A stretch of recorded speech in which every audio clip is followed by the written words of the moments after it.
오늘 우리에게 주시는 생명의 말씀은 사도행전 11장 19절에서 26절 말씀입니다. 할렐루야. 옆에 분과 인사하시겠습니다. 예수님 때문에 행복합니다.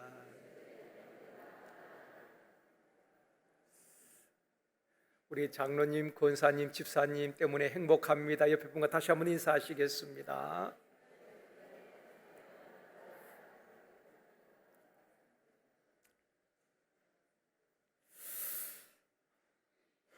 어떤 주부가 몸이 좋지 않아서 병원에 가서 초음파도 하고 또 피검사도 하고 3일 뒤에 결과를 보기 위하여서 병원에 다시 찾았습니다. 의사와 대화하는 가운데에 진로 차트를 보게 되었는데 배근암이란 글씨가 눈에 띄게 되었습니다. 부인은 그 글을 보는 순간에 자신이 암에 걸렸다는 사실에 놀라게 됩니다. 내가 건강관리도 평소에 잘 했는데 이렇게 암에 걸리다니 충격을 받게 되었습니다. 그런데 의사는 결과지를 보면서 대수롭지 않게 집에 돌아가셔서 아무 근심하지 마시고 편안하게 며칠 쉬시면 좋아질 겁니다. 너무 편하게 이야기하시는 것입니다. 그래서 부인이 생각하기에 내가 이 암이 수술도 할 수 없을 만큼 온몸에 전이가 되어서 의사가 이렇게 말하는구나 혼자 그렇게 생각을 한 것입니다. 그러면서 정신을 가다듬고 의사분에게 다시 묻습니다. 선생님, 사실대로 말해 주십시오. 배근암이 어떤 암입니까? 그리고 제가 얼마나 더 살 수 있습니까? 아주 진지하게 다시 질문을 드렸어요. 그랬더니만 이 의사분이 이 부인을 바라보면서 어이가 없다는 듯이 그렇게 말하는 것입니다. 부인, 무슨 말씀을 하시는 겁니까? 배근암은 제 이름입니다. 그렇게 이야기를 했다는 것입니다. 진료 차트에 보면은 진료 담당 의사의 이름을 기록한 란이 있거든요. 그것만 보고 암이라는 글자만 눈에 들어온 것입니다. 그러니까 순간 별 생각을 다 한 것입니다. 신생아가 태어나면 제일 먼저 이름을 지어주잖아요. 요사이 젊은 분들은 이쁜 이름을 짓기 위해서 얼마나 애를 쓰는지 모릅니다. 이름만 들으면 그 사람이 어떤 사람인지 또 어떤 인생을 살았는지 우리가 다 알 수가 있습니다. 여러분 세종대왕 이름만 들어도, 이순신 이름만 들어도 그분이 어떤 사람인지 어떤 인생을 살았는지 다 알 수가 있잖아요. 이름이 참 중요하지요. 성경에 보면은 하나님께서 이름을 바꿔준 사람들도 있고 태어날 때부터 이미 하나님께서 이름을 정해서 그 사람의 이름을 뭐라 하라 정해준 사람들도 있습니다. 아브라함 같은 경우에 보면은 아브라함의 뜻은 높임 받는 아버지, 또 존귀한 아버지, 그런 의미거든요. 아마 부모님 붙여주신 이름이겠죠. 이 아브라함은 태어날 때부터 아브라함으로 높임받는 아버지로 그렇게 이름을 받고 태어났습니다. 그런데 하나님께서 그 이름을 바꿔주셨지요. 창세기 17장 5절에 보면 말씀합니다. 같이 읽겠습니다. 이제 후로는 내 이름을 아브라함이라 하지 아니하고 아브라함이라 하리니 이는 내가 너를 여러 민족의 아버지가 되게 함이니라. 아브라함은 한 가정의 아버지, 한 가정의 존귀한 아버지지만 아브라함은 모든 민족의 아버지, 열국의 아비란 뜻이거든요. 그러니까 믿음의 조상이 될 것이라는 것을 하나님께서 이름을 바꿔주시면서 그 이름 속에 하나님의 뜻이 담겨져 있는 것입니다. 한 가정의 아버지가 아니라 앞으로 이 아브라함을 통해서 많은 사람이 예수를 믿게 되어지고 믿음의 조상이 될 것이다. 열국의 아버지가 될 것이다. 그래서 그 이름을 바꿔주신 것입니다. 마태복음 1장 21절에도 말씀합니다. 같이 읽습니다. 아들을 낳으니 이름을 예수라 하라. 이는 그가 자기 백성을 그들의 죄에서 구원할 자이심이라 하니라. 예수님이 탄생하시기 전에 그 부모 요셉과 마리아에게 천사를 통해서 아들을 낳을 것이다. 그 이름을 예수라 하라. 예수 이름의 뜻은 모든 자기 백성을 죄에서 구원할 자이심이라. 예수님이 어떤 인생을 살 것인가를 그 이름 속에 담겨져 있는 것이지요. 하나님의 뜻이 그 이름 속에 담겨져 있는 것입니다. 오늘은 본문 말씀을 중심으로 그리스도인이라는 제목으로 말씀을 드리려고 합니다. 성경에 보면은 예수 믿는 사람들을 성도라고 말합니다. 구별된 사람이란 뜻이지요. 또 하나님의 사람이라 그렇게 부릅니다. 바울은 제자 디모에게 너 하나님의 사람아 그렇게 불렀거든요. 또 한 가지 붙여진 이름이 있다면은 그리스도인이란 이름입니다. 이 그리스도인이란 말은 1세기에 안디옥에서 처음으로 불리워지게 된 것입니다. 오늘 본문 26절 말씀입니다. 같이 읽습니다. 제자들이 안디옥에서 비로소 그리스도인이라 일컬음을 받게 되었더라. 그전에는 그리스도인의 이름이 불리워지지 않았거든요. 안디옥에서 처음으로 그리스도인이라고 일컬음 받게 되는데, 그리스도인이란 말은 안디옥에 살던 불신자들이 예수 믿는 사람들을 보고 붙여준 이름이거든요.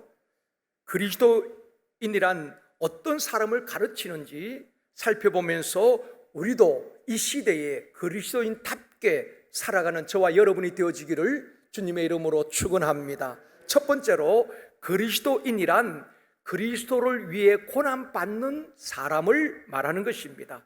19절 말씀입니다. 같이 읽겠습니다. 그때에 스데반의 일로 일어난 환난으로 말미암아 흩어진 자들이 베니게와 구보로와 안디옥까지 이르러 유대인에게만 말씀을 전하는데, 그때에 스데반이 순교당한 이후에 예루살렘에 큰 박해가 있었죠. 환난으로 인하여서 사람이 흩어지게 됩니다. 어떤 사람은 베니게로, 어떤 사람은 구보로로, 어떤 사람은 안디옥으로, 또 남쪽 지금 리비아에 있는 구레네까지 흩어지게 된 것입니다. 지도를 보면은 예루살렘을 중심으로 북쪽으로 베니게가 있고요, 또 더 올라가면은 안디옥이 있고, 구보로는 섬입니다. 그리고 다소는 사도 바울의 고향이지요. 오늘 본문에도 다소가 등장합니다. 이 지도를 보시면은 이제 예루살렘에서 흩어진 사람들이 이렇게 북쪽으로 또 남쪽으로는 구레네까지 흩어지게 되는 것입니다. 오늘 본문 20절에도 말씀합니다. 같이 읽습니다. 그 중에 구보로와 구레네 몇 사람이 안디옥에 이르러 헬라인에게도 말하여 주 예수를 전파하니, 19절에서는 흩어진 사람들이 유대인에게만 복음을 전했다고 말씀하고 있습니다. 그런데 구보로와 구레네에서 몇 사람이 안디옥에 오게 되는 것입니다. 헬라인에게도 말하여 주 예수를 전파했다. 여기서 헬라인은 헬라파 유대인을 말하는 게 아닙니다. 이방인을 말하는 것입니다. 그러니까 유대인들에게 복음을 전했는데 이제는 이 복음이 몇몇 사람에 의하여서 안디옥에 있는 이방인에게도 복음이 전파되었다는 것입니다. 이렇게 복음이 확장되어져 간 것입니다. 안디옥은 고대 문헌에 보면은 당시에 한 50만 명이 모이는 큰 도시였습니다. 당시에 로마, 알렉산드리아 다음으로 가장 큰 도시가 바로 안디옥이었습니다. 이 안디옥은 고대로부터 아폴로 신을 섬기는, 고대는 다 그랬죠. 우상을 많이 섬겼잖아요. 이 아폴로 신을 섬겼던 지역이고, 또 이 안디옥에서는 마차 경기로 유명합니다. 스포츠나 아니면 도박이 성행했던 향락의 도시가 안디옥입니다. 그런데 이 안디옥에 하나님께서 복음을 전하게 하시고 세계 선교의 중심지가 되게 한 것입니다. 사도행전 13장에 보면 이 안디옥 교회에서 바나바와 바울을 선교사로 파송하게 되는 것입니다. 이 우상의 도시, 향락의 도시가 복음이 전파되어지니까 선교의 중심지가 되었다는 것입니다. 초대교회 성도들은 예수님 때문에 환난을 당하고 핍박을 당하고 흩어졌지만은 그들은 신앙을 지켰습니다. 예수 믿는 것을 포기하지 않았다는 것입니다. 2차 세계대전 때에 태평양 한가운데서 미국 함정 한 대가 적의 포의 공격을 받아가지고 배가 침몰 위기에 놓이게 된 것입니다. 그때 함장이 모든 병사들에게 배의 침몰을 막기 위해서 배 안에 있는 기구들을 버리게 하는 것입니다. 요나서에다 보면은 요나가 탄 배가 풍랑을 만났을 때에 그 배의 모든 기구를 바다에 다 던지잖아요. 그렇듯이 이 병사들이 물건을 바다로 던지는데 우선순위를 정하고 절대 필요하지 않는 것, 그 우선순위를 정하고 하나하나 버리기 시작하는 것입니다. 그런데 그들이 마지막 순간까지 가지고 있었던 것이 두 가지였다고 합니다. 하나는 그들이 먹을 양식, 그리고 또 하나는 사랑하는 가족들이나 또 연인들의 사진을 끝까지 간직했다는 것입니다. 나중에 해군 병사들이 최후까지 그 남아있던 유품들을 정리하다 보니까 그들의 손에는 가족들의 사진이나 연인의 사진이 다 쥐고 있더란 것입니다.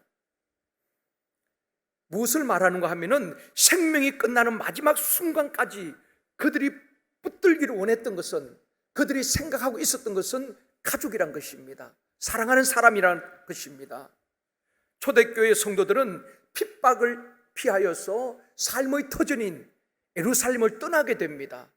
그래서 베니게로, 구보로로, 멀리 남쪽으로 구레네로, 안디옥으로 흩어지게 되지요.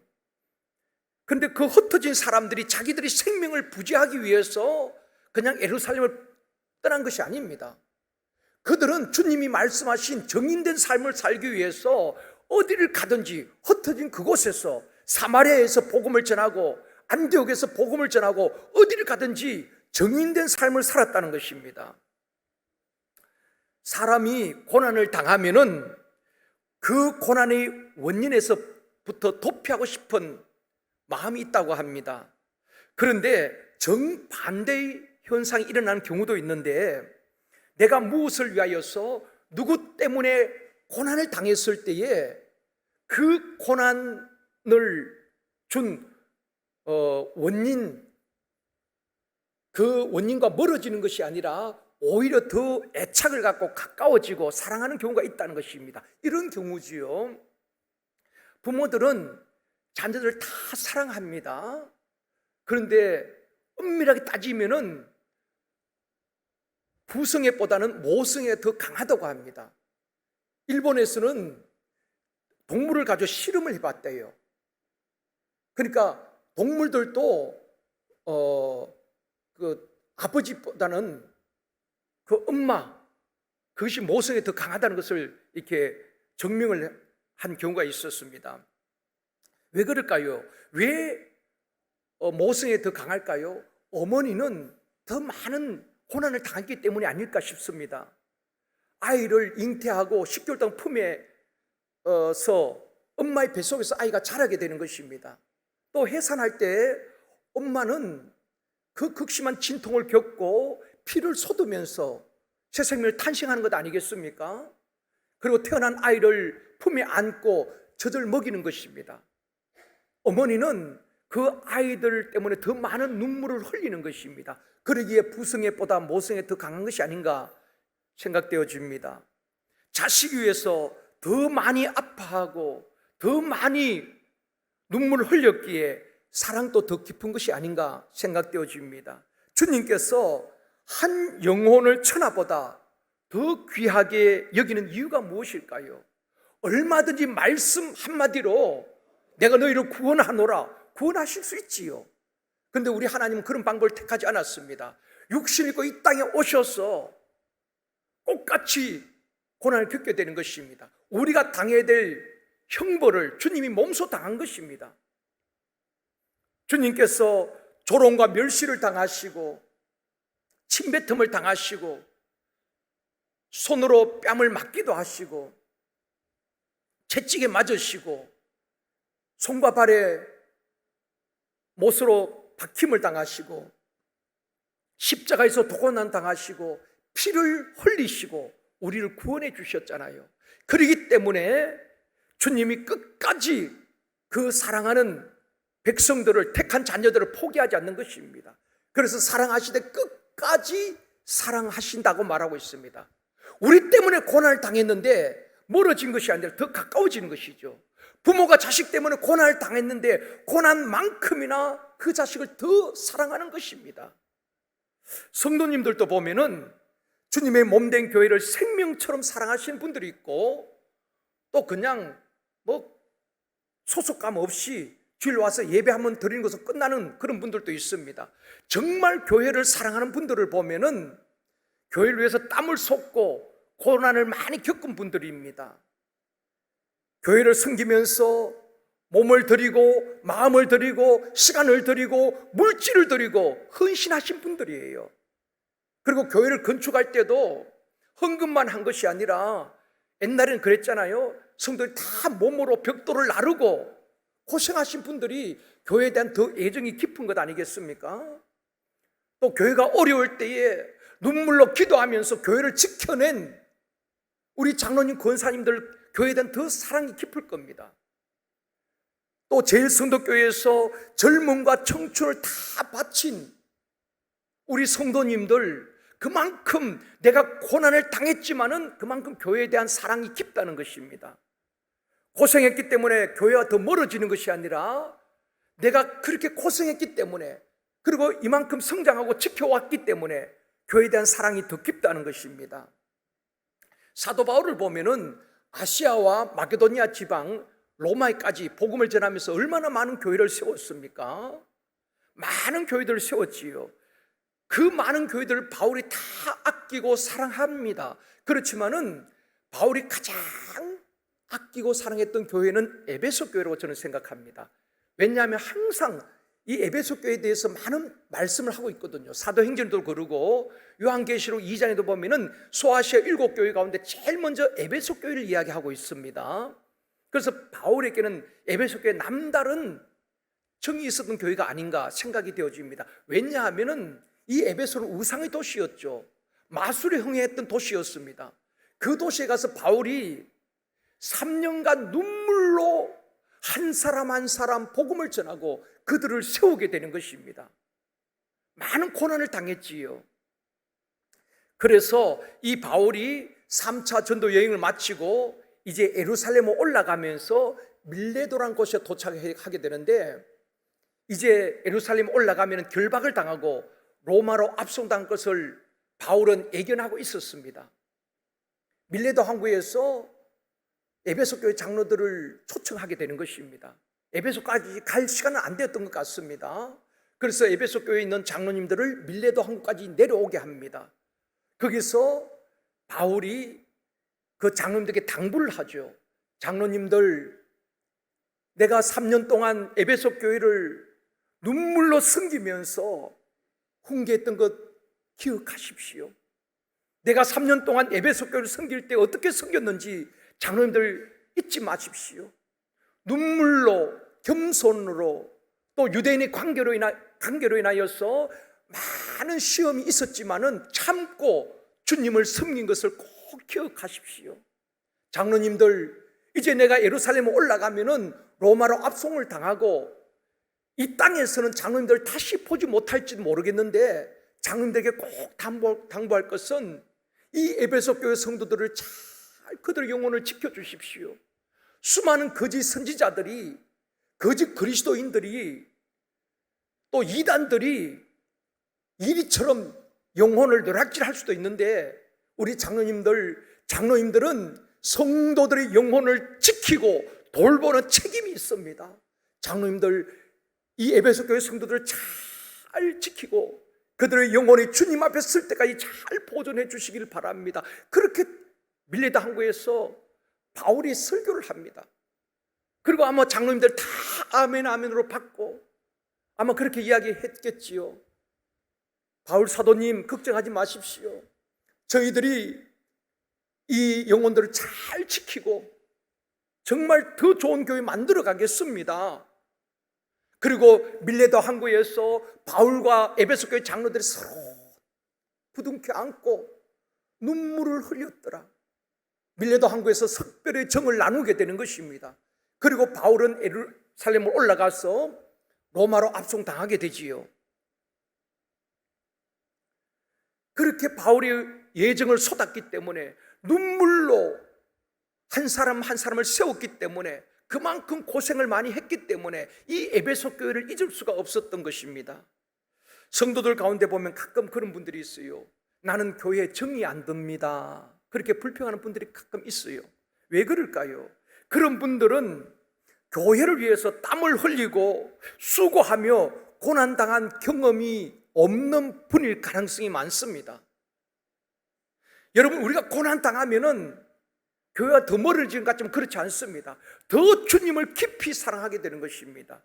역설적이지만 초대교회 성도들은 예수 때문에 고난당한 것 아니겠습니까? 예수 안 믿으면 예루살렘 떠날 이유가 없습니다. 재산 몰수당할 필요 없습니다. 그런데 예수 때문에 끝까지 예수님을 따르다가 그들은 예루살렘을 떠나게 된 것입니다. 그런데 그 고난 당할수록 주님을 더 깊이 사랑했다는 것입니다. 예수 믿는다는 이유로 매를 맞고 옥에 갇히고 스데반이 순교하는 것을 보고 그렇게 어려움 당하는 것을 보면서도 그들은 예수를 배반하지 않았고, 환난과 핍박이 그들을 예수 그리스도의 사랑에서 결코 끊을 수 없었다는 것입니다. 그래서 로마서 8장 35절에 이렇게 말씀합니다. 같이 읽습니다. 누가 우리를 그리스도의 사랑에서 끊으리요? 환난이나 공고나 박해나 기근이나 적신이나 위험이나 칼이랴. 이 환난, 곤고, 박해, 기근, 적신, 위험, 칼, 이런 것들이 다 주님과 멀어지게 할 수 있는 요인들입니다. 그런데 이런 것들이 주님과 더 멀어지게 한 것이 아니라 환난과 공고와 박해와 기근이 있어도 그리스도의 사랑에서 끊을 자가 없다는 것입니다. 37절도 말씀합니다. 같이 읽겠습니다. 그러나 이 모든 일에 우리를 사랑하신 이로 말미암아 우리가 넉넉히 이기느니라. 여러분, 우리가 세상을 이기고 승리하는 것은 우리의 힘이 아닙니다. 내가 영적 맷집이 좋아서가 아닙니다. 우리를 변함없이 사랑하신 예수 그리스도, 우리를 사랑하기 때문에 십자가에 기꺼이 자신의 몸을 내어주시고 피를 쏟아주신 예수 그리스도, 그 사랑 때문에 우리들도 믿음을 배반하지 아니하고 영적 선한 삶을 싸워서 이겨내는 것입니다. 안타까운 것은 코로나 이후에 믿음을 잃어버린 성도들도 얼마나 많은지 모릅니다. 그래도 우리 교회는 참 많이 회복된 편입니다. 그런데 한국교회 전체를 보면 많은 성도들이 교회를 떠났습니다. 특히 무교회주의자들이 늘어났다는 것입니다. 가난한 성도라고 말하지요. 교회에 나가서 사람들과 부딪히고 헌신하고 봉사하는 거 싫다는 것입니다. 그래서 가정에서 설교 한 편 듣고 자기는 크리스찬이라고 말합니다. 그런 사람을 가난한 성도라고 말하지요. 그런 성도들과 또 무교회주의자들이 많이 늘어났다는 것입니다. 무슨 교회가 필요하냐? 이 온라인 시대에 헌금도 다 온라인으로 하고 그런 무교회주의자들이 많이 늘어났다는 것은 상당히 우리가 위기감을 느껴야 될 부분도 있다고 생각되어집니다. 그런데 이 오늘 본문의 핍박을 피하여서 흩어진 사람들이 안디옥에 갔어도 그들이 복음을 전하고 예수를 전하는 모습을 보면서 안디옥에 살던 사람들이, 야, 저 사람들은 진짜 예수를 사랑하는 사람들이구나. 그렇게 핍박을 당하고 고향을 떠나면서도 이 안디옥에까지 와서 예수를 전하는 저 사람들이야말로 진짜 예수를 따르는 사람들이구나. 그래서 붙여진 이름이 그리스도인이라고 붙여진 것입니다. 이것은 믿는 사람끼리 붙인 이름이 아닙니다. 믿지 않는 사람들이 볼 때 정말 저들은 그리스도에 속한 사람들이구나. 그래서 그리스도인이라고 일컬음을 받게 된 것입니다. 사랑하는 성도 여러분, 어떤 상황에서도 끝까지 주님을 사랑하고 주님의 몸된 교회를 사랑하는 그리스도인이 되어지기를 주님의 이름으로 축원합니다. 두 번째로, 그리스도인이란 그리스도를 전파하는 사람을 말하는 것입니다. 스데반 순교 이후에 예루살렘에 큰 박해가 있을 때에 사람들이 베니게로, 구브로로, 또 구레네로, 안디옥으로 흩어지게 되지요. 흩어진 사람들이 처음에는 유대인들에게만 복음을 전했습니다.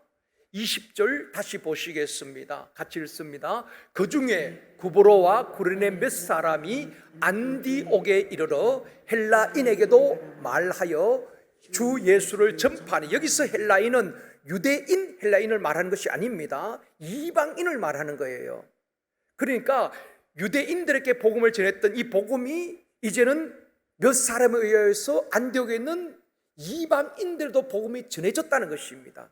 이 복음이 서서히 확장되어 가는 것을 보게 되는 것입니다. 안디옥에서 이렇게 이방인들도 복음을 전할 때 어떤 일이 일어났습니까? 오늘 본문 21절, 이번 주 암송 말씀입니다. 같이 읽습니다. 주의 손이 그들과 함께 하심에 수많은 사람들이 믿고 죽게 돌아오더라. 그들이 말을 잘해서, 그들이 언변으로 사람을 감동시켜서 예수 믿게 한 것이 아닙니다. 주의 손이 그들과 함께 하심에 수많은 사람이 믿고 죽게 돌아왔다는 것입니다. 여러분, 전도할 때에 이거 꼭 기억해야 하는 것입니다. 주일 전도든 화요 전도든 행복 모임이든 노방 전도든 개인 전도든 내가 설득해서 예수 믿게 하는 것 아닙니다. 주의 손이 함께 할 때에 그들의 마음을 열게 하시고, 내가 전하는 복음이 조금 앞뒤가 맞지 않을 수도 있습니다. 논리적이지 못할지라도 예수 이름만 전해도 주의 손이 함께 하실 때에 사람들이 마음이 열려지고 그 예수를 영접하게 되어지고 믿는 역사가 일어나게 되어질 줄 믿습니다. 전도는, 선교는 철저히 성령의 역사예요. 성령이 주체가 되는 것입니다. 그래서 내가 하려고 하다 보니까 두렵고, 내가 하려고 하다 보니까 열매가 없으면 낙심하게 되는 것입니다. 우리는 그냥 순종만 하면 되는 거예요. 열매 맺게 하시는 분도 그분이 하시는 것 아니겠습니까? 우리 모든 사역의 현장에, 전도 현장에 주의 손이 함께 하시기를 주님의 이름으로 축원합니다. 그럴 때 역사가 일어나는 것입니다. 예루살렘에 환난 있을 때에 흩어진 사람들이 이 안디옥에 와서, 낯선 도시잖아요. 그렇다면 뭘 해야 되겠습니까? 우리가 이사를 가면 그 지역에 먼저 적응을 해야 되지 않습니까? 그래서 안디옥에 왔으면은 집도 구하고, 그들만 왔겠습니까? 다른 식구들도 있었을 것입니다. 그러면은 집도 장만하고 빨리 정착을 하고 적응을 해야 하는 것입니다. 그것이 최우선 과제지요. 그런데 그들은 가는 곳마다 주 예수를 전파했다는 것입니다. 완전히 복음에 사로잡힌 사람인 것입니다. 예수에 완전히 사로잡힌 사람, 초대교회 성도는 그렇게 예수를 믿었다는 것입니다.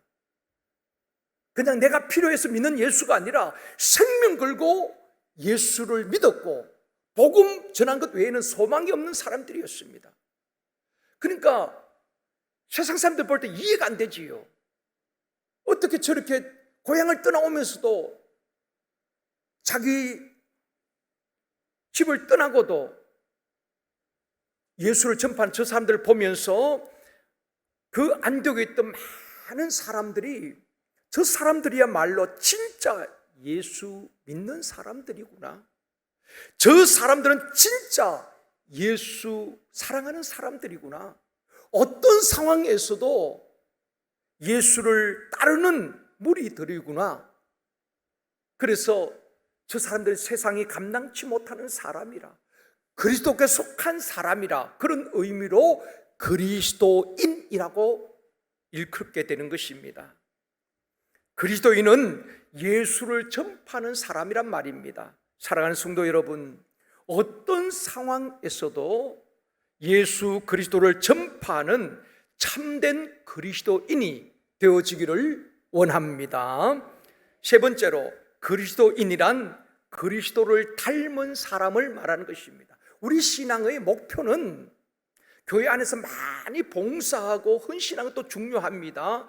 그러나 가장 성경에서 가르치는 우리 신앙의 목표는 그리스도를 닮아가는 것입니다. 이것을 성화라고 말하지요. 그리스도인이란 것은 그리스도에게 속한 사람, 작은 그리스도란 의미로 해석이 되어집니다. 자녀들은 부모를 다 닮습니다. 유전적으로 성품이나 외모가 닮지요. 또 오래 같이 살다 보면은 생각하는 것도 삶의 스타일도 자녀들은 닮습니다. 여러분 병원에 가면은 의사들이 가족 역을 묻잖아요. 가족 가운데에 고혈압, 당뇨 환자가 있습니까? 왜 병력을 물을까요? 유전적으로 흐르는 병도 있다는 것입니다.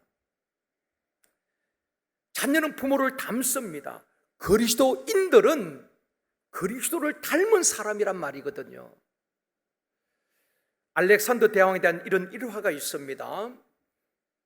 알렉산더 대왕이 이끌던 군대 병사 가운데에 왕과 같은 이름을 가진 꽃 같은 알렉산더라는 이름을 가진 병사가 있었어요. 근데 이 병사가 문제 병사였어요. 술도 좋아하고 늘 문제를 일으키는 병사였습니다. 그러니까 사람들이 이 알렉산더라는 사병을 야단칠 때에 저 알렉산더 아주 못난 사람, 못난 놈 이렇게 인사를 막 욕을 했겠지요. 그러다 보니까 꽃 같은 이름을 갖고 있다 보니까 이 병사의 잘못으로 인해서 알렉산더 대왕 이름이 모독을 받는 것입니다. 더럽혀지는 것입니다. 그 이야기를 듣고 난 다음에 이 알렉산더 대왕이 병사 알렉산더를 부르게 됩니다. 그리고 이런 말을 하는 것입니다. 너가 나와 꽃 같은 이름을 가졌기 때문에 너의 잘못된 행실로 인하여서 내 이름까지 더럽혀지게 있다는 소식을 내가 들었다. 내가 왕으로서 너에게 명령한다. 너의 이름을 바꾸어라. 만약 이름을 바꾸기 싫으면은 너의 잘못된 행실을 바꾸어라. 그렇게 명령을 했다고 합니다. 사랑하는 성도 여러분, 우리가 그리스도란 이름을 가지고 그리스도인답게 살지 못하면은 우리로 인하여서 하나님의 이름을 욕되게 할 수 있다는 것입니다. 로마서 2장 24절에 말씀합니다. 같이 읽겠습니다. 기록된 바와 같이 하나님의 이름이 너희 때문에 이방인 중에서 모독을 받는도다. 구약의 말씀을 인용한 말씀이거든요. 구약 시대의 이스라엘 백성들이 하나님의 말씀대로 살지 못하고 우상을 쫓아갈 때 결국 그들이 이방인의 포로가 되지요. 바벨론 포로 끌려가게 되는 것입니다. 그때 얼마나 조롱을 당합니까? 너희들이 믿는 여호와 그 가짜야. 너희들이 믿는 야훼 하나님 그 거짓신이야. 그들의 잘못된 행동으로 인하여서 하나님의 이름이 모독을 받았다는 것입니다. 초대교회도 마찬가지고 오늘 이 시대도 마찬가지입니다. 여러분 직장에서 우리 믿는 사람들이 아주 성실하고 정직하면은 믿지 않는 자들이 볼 때에 정말 예수 믿는 사람들은 다르구나. 믿을만해. 예수 믿는 사람은 정직해. 예수 믿는 사람은 성실해. 예수 믿는 사람은 남을 배려할 줄 알아. 예수 믿는 사람들은 이기적이 아니라 이타적이야. 우리 때문에 예수 이름이 높임을 받잖아요. 근데 반대로 우리가 인색하고 아주 잘 못 산다고 생각을 해봅시다. 그러면은 아이고 예수 믿는 사람들 더해. 예수 믿는 사람이 더 이기적이야. 예수 믿는 사람이 더 나빠. 우리로 인해서 주님의 이름이 욕되게 되는 것입니다. 교회가 욕먹는 것 아니겠습니까? 그렇기 때문에 우리는 그리스도란 이름을 가지고 그리스도인답게 살아가야 하는 것입니다. 사랑하는 성도 여러분, 하나님의 이름이 이방인들에게 짓밟히고 더럽혀지는 것이 아니라 우리와 우리 자녀들로 인하여서 하나님의 이름이 높임을 받기를 주님의 이름으로 축원합니다. 안디옥의 수많은 사람들이 예수를 믿게 되어지고 그러다 보니까 예루살렘에서 안디옥에 바나바를 파송하게 되는 것입니다. 복음이 전파되었지만은 그들을 가르치고 지도할 만한 리더가 없었던 것 같습니다. 그래서 예루살렘 교회에서 바나바를 안디옥에 파송을 하게 됩니다. 오늘 본문 22절 23절 말씀입니다. 같이 읽습니다. 예루살렘 교회가 이 사람들의 소문을 듣고 바나바를 안디옥까지 보내니 그가 이르러 하나님의 은혜를 보고 기뻐하여 모든 사람에게 굳건한 마음으로 주와 함께 머물러 있으라 권하니. 바나바는 그 안디옥 교회에 파송된 담임 목사와 같은 것입니다. 이 바나바가 전한 메시지가 무엇입니까? 굳건한 마음으로 주와 함께 머물러 있으라. 이 말은 주께 붙어 있으란 말입니다. 환난이 있어도 주님을 배반하지 말고 끝까지 주께 붙어 있으라. 요한복음 15장에도 보면은 가지가 나무에 붙어 있지 않으면 열매를 맺을 수 없다고 말했거든요. 우리는 어떤 시험이 와도 어떤 어려움이 와도 끝까지 주께 붙어 있는 자는 승리하게 되어줄 줄 믿습니다. 끝까지 견디는 자는 구원을 받으리라 말씀하고 있지 않습니까?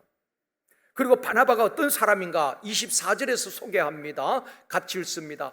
바나바는 착한 사람이요 성령과 믿음이 충만한 사람이라 이에 큰 무리가 주께 더하여 지더라. 여러분, 바나바는 착한 사람이라, 성경에서 착한 사람이라고 기록된 것은 유일하게 이 말씀입니다. 바나바에게 말하고 있는 것입니다.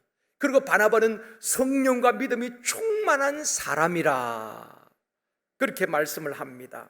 다시 말하면은 이 바나바는 예수를 닮은 사람이지요. 일찍이 은혜를 받고 자기 밭을 팔아 사도들 발 앞에 다 가져놓았던 사람이 바나바입니다. 착한 사람이고 남을 배려할 줄 아는 사람이었습니다. 주님을 닮은 사람이었지요. 오늘 본문 25절 26절에서도 말씀합니다. 같이 읽겠습니다. 바나바가 사울을 찾으러 다소에 가서 만남에 안디옥에 데리고 와서 둘이 교회에 1년간 모여 있어 큰 무리를 가르쳤고 제자들이 안디옥에서 비로소 그리스도인이라 일컬음을 받게 되었더라. 바나바가 지금 안디옥 교회의 담임 목사입니다. 그런데 아마 교회가 숫자가 더 많이 늘어났던 것 같습니다. 그 다소에 있는 사울, 바울이지요. 그 사울을 찾아갔어요. 10년 동안 자기 고향 다소에 묻혀있는 이 사울을 찾아가서 설득해서 안디옥으로 데리고 옵니다. 그리고 같이 목회를 하는 것입니다. 여러분, 사람은 다 자기가 머리가 되려고 합니다. 높아지려고 하고 자기가 1인자가 되려고 합니다. 저는 진짜 1인자보다 더 위대한 2인자들이 성경에 참 많이 있습니다. 여호수아 뒤에 가려져 있는 것 같지만은 갈렙이 2인자였지만은 저는 여호수아 못지않게 훌륭한 인격자였습니다. 바울도 위대하지만은 바울을 바울되게 한 사람이 바로 바나바였습니다. 바나바는 자기가 1인자가 되려고 하지 않았습니다. 기꺼이 다소에 찾아가서 바울을 데려다가 그를 세우는 것입니다. 역사의 무대에 세우고 바울로 하여금 세계 선교를 감당할 수 있도록 배경이 되어준 사람이 바로 바나바거든요. 바나바가 없었다면 위대한 사도 바울은 없었을 것입니다. 그리고 자기는 역사의 무대에서 사라지게 되는 것입니다. 오늘날 교회 안에서도 자기가 1인자가 되겠다고 자기 목소리를 높이는 사람이 아니라 말 없이 디딤돌이 되어주고 기꺼이 다른 사람을 자기 어깨 위에 세우는 사람, 그런 분들이 우리 제일선교에 많이 일어나기를 원합니다. 그런 분들이 진짜 예수를 닮은 분 아니겠습니까? 그런 분들이 많은 교회가 좋은 교회 아니겠습니까? 기꺼이 나를 딛고 일어서라는 것입니다. 바나바는 그런 사람이었어요. 그래서 무슨 경쟁하는 것이 아닙니다. 바울을 역사의 무대에 세우고 나중에는 바울과 함께 선교사로 파송을 받고 자기는 역사의 무대에서 사라지게 되는 것입니다. 그리고 바울을 통해서 얼마나 위대한 사역을 하나님께서 하셨습니까? 소아시아 지역과 마케도니아 지역, 로마까지 복음을 전하게 되는 것입니다. 사랑하는 성도 여러분, 이런 모습을 보면서 예수를 전파하고 남을 나보다 낫게 여기고 서로 세워지는 이 모습을 보면서 안디옥에 믿지 않는 사람들이 야, 저 사람들이야말로 진짜 예수를 따르는 사람들이구나. 이기적인 사람이 아니라 이타적인 예수를 닮은 사람들이구나. 저들이야말로 진짜 그리스도인이구나. 그래서 그리스도인이라 불려지게 된 것입니다. 말씀을 맺겠습니다. 오늘 말씀 정리는 존 칼빈의 말을 가지고 말씀을 맺으려고 합니다. 우리 장로교의 창시자이기도 한 존 칼빈, 우리 같이 한번 읽겠습니다. 내 생각에 복음의 가장 큰 적은 교황도 이단도 유혹하는 자들도 독재자도 아닙니다. 복음의 가장 큰 적은 바로 나쁜 그리스도인들입니다. 착한 행실이 없는 죽은 믿음이 무슨 쓸데가 있겠습니까? 존 칼빈이 이런 이야기했죠. 참 저는 공감이 됩니다. 여러분, 믿지 않는 사람 말한 게 아닙니다. 교회 안에 좋은 그리스도인, 착한 그리스도인 있는가 하면 나쁜 그리스도인들이 있다는 것입니다. 교회하면 늘 불평하고 원망하고 남의 험담하고 이 사람 저 사람 이간하는 나쁜 그리스도인들이 있다는 것입니다. 칼빈은 교황보다도 교회를 핍박하는 독재자나 이단과 유혹하는 자들보다도 더 나쁜 복음의 가장 큰 적은, 복음이 가는 길을 막는 가장 큰 적은 나쁜 그리스도인이다. 여러분, 우리 마음에 한번 새겨야 될 말씀입니다. 우리 주님도 말씀하셨죠. 나쁜 나무가 있고 좋은 나무가 있는 것입니다. 좋은 나무에서 좋은 열매를 맺고 나쁜 나무가 좋은 열매를 맺을 수 없다고 말하고 있습니다. 그렇기 때문에 교회 와서도 뭘 판단하고 지적하고 이게 잘못됐다, 그럼 본인이 해야지요. 그것은 절대로 좋은 것이 아닙니다.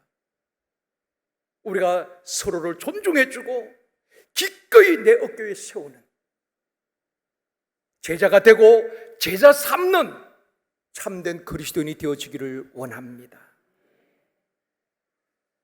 사랑하는 성도 여러분, 그리스도인은 예수 그리스도를 끝까지 따르고 예수 그리스도를 어디서든지 전파하고 그리스도를 닮은 작은 그리스도인을 말하는 것입니다. 우리가 작은 예수로 주님을 닮은 삶을 살아 우리 때문에 예수 그리스도의 이름이 높임을 받기를 원합니다. 삶의 현장에서 정말 예수 믿는 사람은 저렇게 살아야 돼.